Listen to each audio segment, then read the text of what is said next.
Amis de la tanière, tous les animaux ont une histoire, un passé que nous ne jugerons pas, mais un futur qui leur permettra de retrouver leur dignité. À terme, le refuge accueillera plus de 1500 animaux sauvages et domestiques. Ils formeront une famille venant du monde entier. Notre souhait, sensibiliser dès le plus jeune âge. C'est pourquoi vous retrouverez tous nos passionnés pour comprendre avec pédagogie cet univers encore méconnu. Nous vous donnons rendez-vous tous les jeudis pour suivre les aventures de la tanière Zoo-Refuge. Des épisodes inédits, une immersion totale.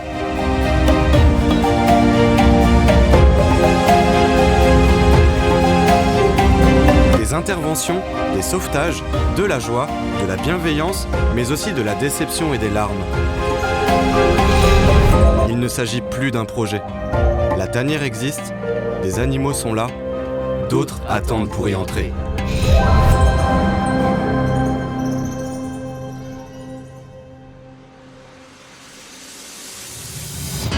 Bienvenue à tous dans la saison 2 de la web-série inédite La tanière au cœur du Zoo-Refuge. Dans le centre du refuge, c'est Mathieu qui est chargé du réapprovisionnement des silos. Une tâche qui est effectuée tous les mois par nos salariés, accompagnés de nos bénévoles. La bonne humeur est au rendez-vous. Alors là, on remplit notre silo à granulés basse-cour. On essaye quand même de leur apporter un maximum de confort et d'aliments de qualité supérieure. Donc c'est pour ça qu'on prend de l'aliment basse-cour d'un fournisseur un peu particulier qui nous fait un mélange avec plein de céréales.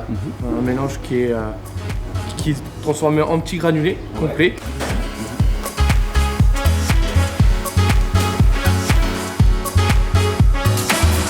Tous ensemble, ils terminent rapidement leur travail pour les animaux. Du coup, là, on est en train de vider dans notre grand silo pour avoir une réserve qui dure un peu plus d'un mois généralement. On est en train de vider tous les sacs qu'on vient de recevoir pour notre petite basse-cour. Donc nos paons, nos poules, nos oies, nos canards aussi. Et il nous faut des bras forts quand c'est comme ça. Tu vas bouger les deux. Tu veux me donner un coup ? Ouais.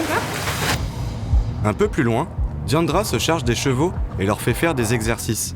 Ils sont pour elle sa plus grande passion. Au pied de l'éléphanterie, les machines sont à l'œuvre et le terrain est encore impraticable. Mais d'ici une semaine, c'est une route qui sortira de terre. Mais il y a encore beaucoup à faire.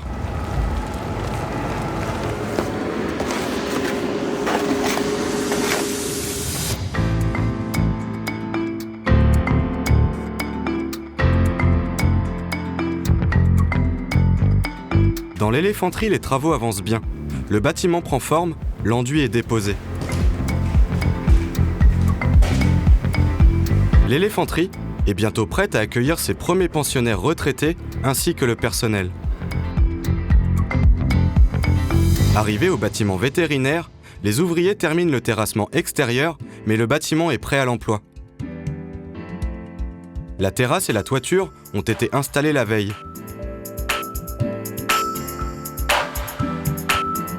Quand on entre à l'intérieur, on remarque que tout le matériel médical nécessaire est rangé avec soin.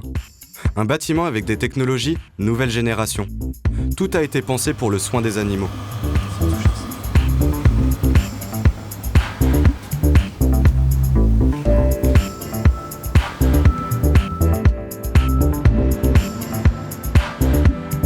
Dans la quarantaine, ce sont les électriciens qui sont dans le rush.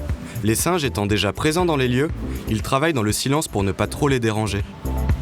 Les soigneurs, ayant remarqué qu'ils étaient très attentifs aux téléphones et aux appareils, décident d'installer des télés pour les occuper. Nous verrons si cela fonctionne une fois tout terminé.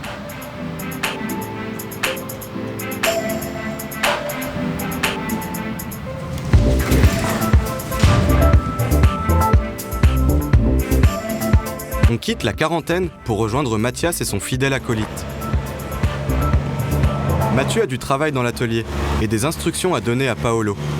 Ils viennent de terminer la pose de la grande porte métallique préparée par Paolo et Jean-Marie pour l'enclos temporaire des ours. Non mais de toute façon Paolo il va mettre les trucs après là, il a dit. Ouais, il va voir ça. L'évolution, on a remis les grilles qui manquaient pour finir la porte qui est là. Là je viens d'installer les butées. Puis là après on va s'occuper du premier parc dans l'angle là pour mettre les câbles électriques. Pour que les lions ils arrivent dans 15 jours alors si la date n'est pas repoussée encore. Derrière le rail là, En fait, il a fallu la faire glisser entre les deux poteaux. Et après, il a fallu qu'on mette l'autre du dessus là. Et du coup, ouais, c'était bien galère quand même. On a bien galéré. Puis bah là, après, là, c'est Paolo qui va s'occuper de faire ses rails. Nous, là, on va s'occuper juste de mettre les tiges sculptées pour qu'il puisse mettre son câble. Voilà. Proche de l'atelier, les volières qui n'avaient pas de fonction prédéfinie dans le passé seront les premiers enclos extérieurs de ces singes de laboratoire. Ils rejoindront par la suite la grande volière qui est en cours de construction.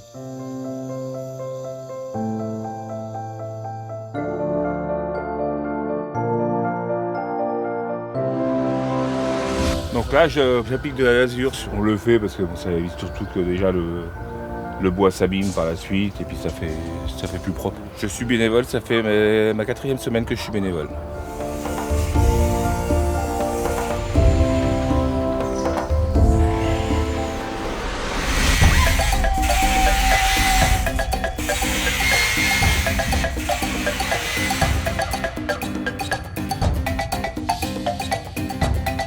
Dans l'atelier, Roméo et Mathieu sont sur un projet ambitieux. Un agrandissement de cage pour notre écurie. Voilà, on a acheté une première cage, mais qui est un peu petite. Donc on va essayer de bricoler une volière un petit peu plus grande pour qu'il puisse être la journée dedans. Voilà.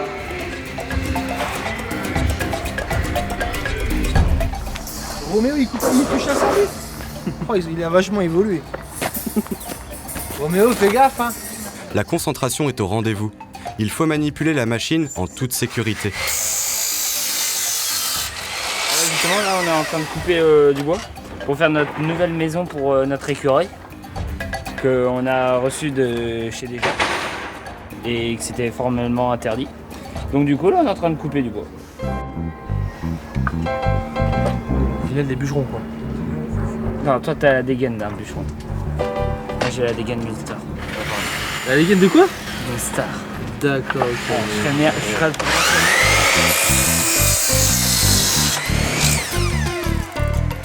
grand. Dans les statues, Je te le souhaite. Je te remercie. T'as mis où le plan? Nous laissons Roméo croire en ses rêves de star. En route avec Mathieu pour la construction de l'enclos pour Tic l'écureuil. Donc voici un petit écureuil roux, c'est un petit écureuil qu'on trouve dans la nature. Il nous a été confié hier après avoir été saisi par les services de l'ONCSF, détenu dans une petite cage chez des particuliers qui a priori n'avaient pas de mauvaises intentions mais se sont fait revendre comme étant un écureuil autorisé à la captivité, ce qui n'est pas du tout le cas. Donc on va s'occuper de lui, on l'a mis en quarantaine, on va lui fabriquer un enclos un peu plus grand, on va lui fabriquer une maison. Ensuite, le but, ça sera dès qu'on pourra de le relâcher dans la nature. Mais en attendant, il faut qu'on lui fabrique un enclos. Voilà. Donc là, du coup, justement pour la petite maison de l'écureuil, là, on est en train de placer pour nos bouts de bois, pour l'aménagement de l'écureuil. Maintenant, il va bouger de toute façon. T'es inquiète, je Fais un premier angle. Qu'est-ce qu'on va faire? Bah si. Voilà, redescendre un peu par là. Toi, tu pousses.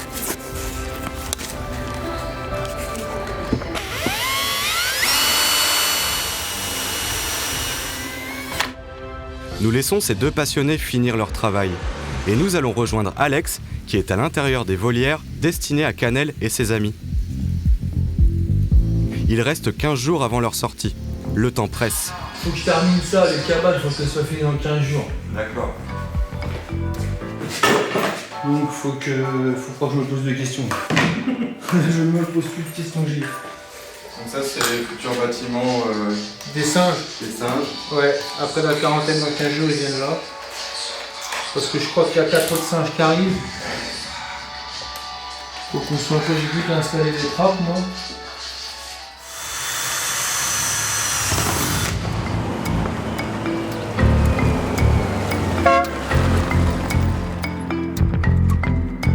fait chaud. Comme on a un ours qui a l'épilepsie, on croit que la pression a augmenté dans un œil. Et on doit vérifier, on doit envoyer des photos à l'ophtalmo, le spécialiste, pour qu'après quand il vient, il sait à peu près qu'est-ce des photos de qualité, c'est pour ça qu'on t'appelait à toi. Là, je fais un biberon de quelque chose un peu sucré. Hein. Il a droit seulement quand on fait ces choses. Une semaine auparavant, Paolo et Lisa ont détecté une tache blanche qui persistait chez un de leurs ours. Des photographies doivent être faites en urgence pour les envoyer à un spécialiste. Il m'a dit, Lloyd, le plus intérieur que tu peux. Tu sais, tu...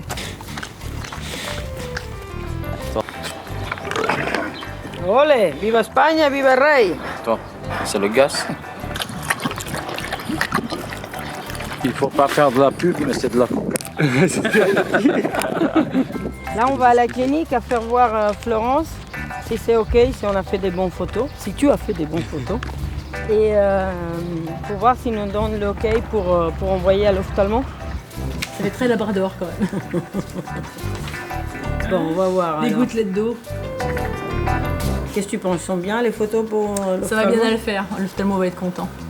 Il va pouvoir zoomer à volonté. OK. Impeccable. C'est une mission accomplie pour l'équipe. Nous vous donnerons des nouvelles une fois le diagnostic fait.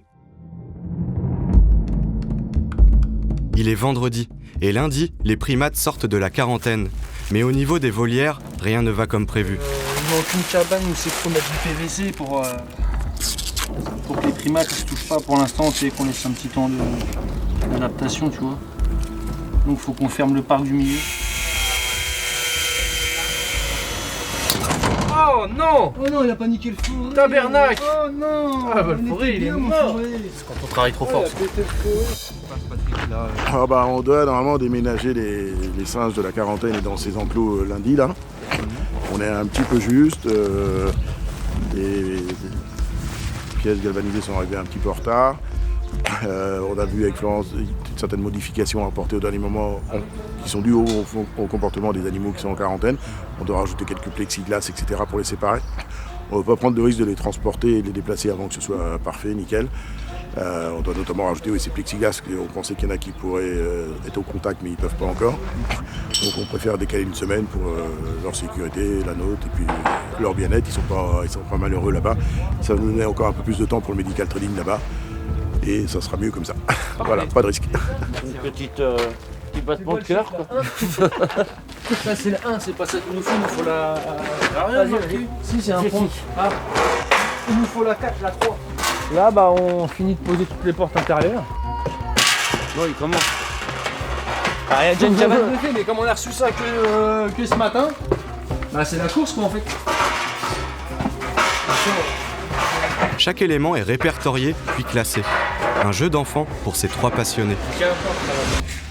Ah non mais il a 140, 1000 par 140 avec les fameux petits trous de l'autre côté.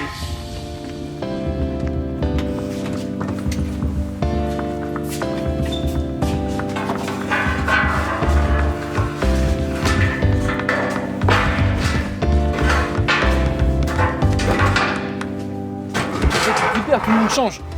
C'est bon. Ah, il faut mettre un coup de peinture dessus. Ok. Regarde si je... Avec un bon, Ouais, je sais plus si j'en ai mis un coup de peinture. je vais regarder. C'est le dernier là. La semaine dernière, ouais, c'était avec Galva, ça vient de revenir et puis on va regarder si ça se passe bien maintenant. Il n'y a pas de raison.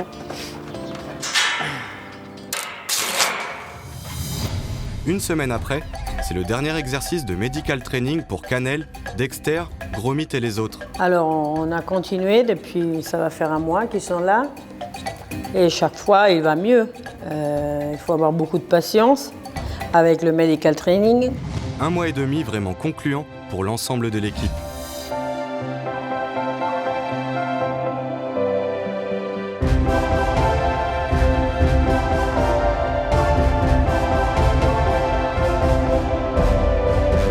Toma, Dexterino, ven. Beh, mi pequeña flor de loto. Está enfadado. Ven, toma, dame la manita, anda. Ey, dame la manita. Venga, c'est bueno, anda. Et tu vois, ça ressemble que c'est rien, mais c'est très important. Ça, avant tu te faisais comme ça, il te faisait voir les dents, mais fort. Vamos, Roqueto, mi pequeño Gili. Gordito. Bah, Tous les experts, ils disent qu'on a fait vraiment vite et qu'on a fait un bon travail. On est contents, tous les filles qui ont travaillé ici, de pouvoir lui donner ces produits, ces médicaments, cette vitamine. Seulement la confiance qu'ils ont avec les soigneurs, ils s'approchent et ils prennent. À le dire, c'est vite, mais on a passé des heures. Rendez-vous jeudi prochain pour un nouvel épisode de La Tanière au cœur du Zoo Refuge saison 2.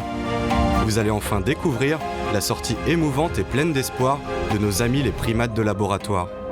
Pour nous soutenir, abonnez-vous sur notre page Facebook, YouTube et Instagram. Pour nous faire un don ou retrouver notre boutique en ligne, rendez-vous sur www.latanière-zoorefuge.fr.